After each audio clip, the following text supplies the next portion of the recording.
Hello, my name is Zena Ghosn. My project focuses on the interlacing of both the Arabic and Latin scripts, thus challenging conservative and predetermined ideas about typography, and going beyond the traditional concepts of form and structure to create a new approach to combining two diversified scripts into symbolic typographic motifs with interlocking letters that form ligatures that become strong modular blocks upon which patterns can be constructed. I come from a small country on the coast of the Mediterranean Sea called Lebanon, a country known for being diversified and multicultural, a country that has been influenced by many settlements such as the Ottoman Empire, the French and British colonies, to name a few. We are a multilingual community where Arabic, English, and French are the primary languages spoken. Therefore, it comes as no surprise that many artists and designers have tried to bridge the gap between the different cultures, the Arabic versus the Latin. Being bilingual, I deal with both languages on a daily basis. In the following signs, you can see how Latin and Arabic scripts are designed to coexist side by side in a uniform design. The two scripts have the same feel, same weight, thickness, and contrast. This is a feature that is causing a change in how we communicate visually using bilingual scripts. According to Huda Abi Faris, a Lebanese typographer, bilingualism is prominent because cultures either want to be seen as international or they are truly a multicultural society. These two scripts coexist, why not bring them together as a unit? In her book Arabic Typography, Abi Faris states that though the Latin and Arabic scripts stem from the same origin, the Phoenician alphabet, they differ considerably visually as well as typographically. By focusing on the structure and form of the letters of these two diverse languages, it opened up many possibilities of bringing them together in a uniform design despite their structural differences, and with the help of square Kufic style, that became possible. Brzezina states that joining the two scripts challenges us by juxtaposing scripts with visual characteristics. In my project, I had to bend several rules in order for the letter forms to work together expressively.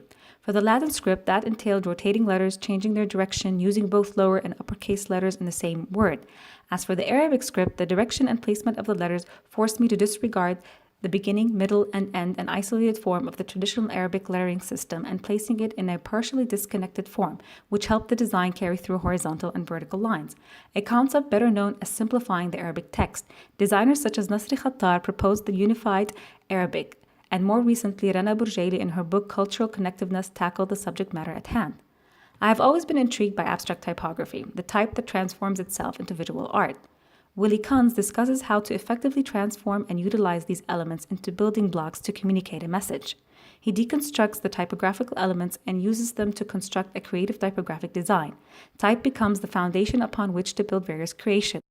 In 2010, graphic designer and founder of Khat Foundation, Huda Abi Faris, launched the Typographic Matchmaking in the City project that brought together 15 Dutch and Arab designers from different cultures and different professional backgrounds. They came together to collaborate on creating matching Arabic and Latin fonts in order to produce typographic structures to apply to urban public spaces.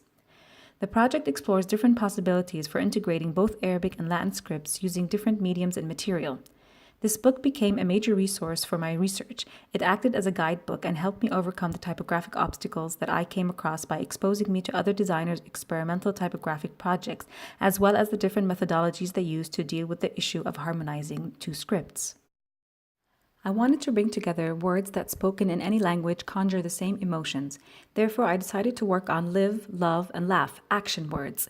In order to make matters more clear, I will demonstrate how the word laugh in Latin and idhak in Arabic became one motif.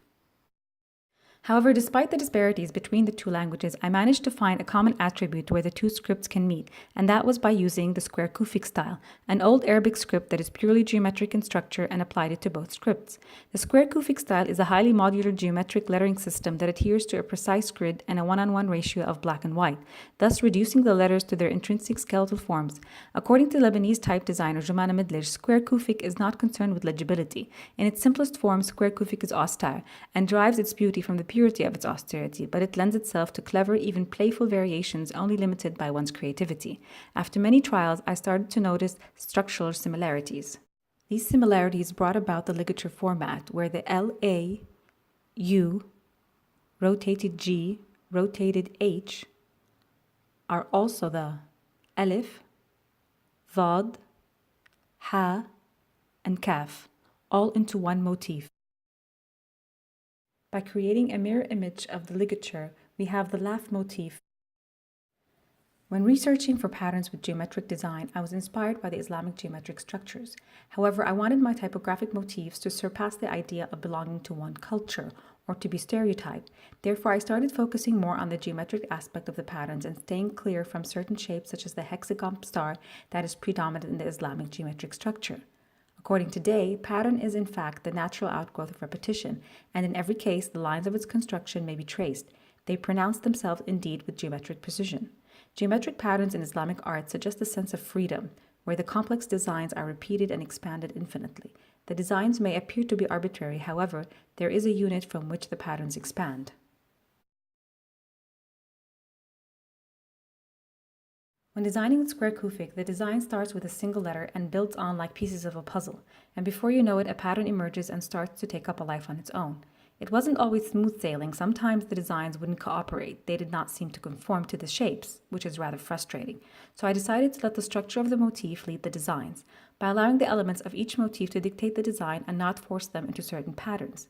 Therefore, by repeating the motif laugh in a drop pattern with a 45-degree angle, the negative and positive spaces became increasingly interesting and creating other geometric patterns within the same pattern. When you come across the designs, you get an urge to decipher them. You tilt your head from one side to the other, and the letters almost become recognizable as letters, but always morph back into shapes, forms, negative and positive spaces, creating many possibilities as to what the outcome could be, thus creating an enigma that is open for interpretations. And with the use of color, I managed to direct the viewer's attention, dropping hints to follow in order to be able to decipher the code, to find the letters and make out the word. Jim Krause believes that the eyes appreciate being smoothly directed to a composition's most important elements. By color-coding the words, the viewer is able to navigate through the pattern that exude a sense of curiosity that engages the audience and provokes them to go on a journey to unravel the mystery. The project came together in the form of a monogram engraved onto rustic color metal, which gave the design a natural and refined look. This pin became my signature on the project. Accompanying the pin is a scarf and a clutch, with the laugh pattern printed on the fabric.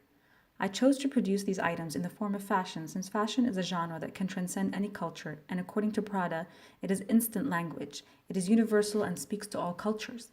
Given that I wanted my designs to be cultureless, so to speak, transcending all norms and stereotypes, fashion was the appropriate vessel to carry the designs.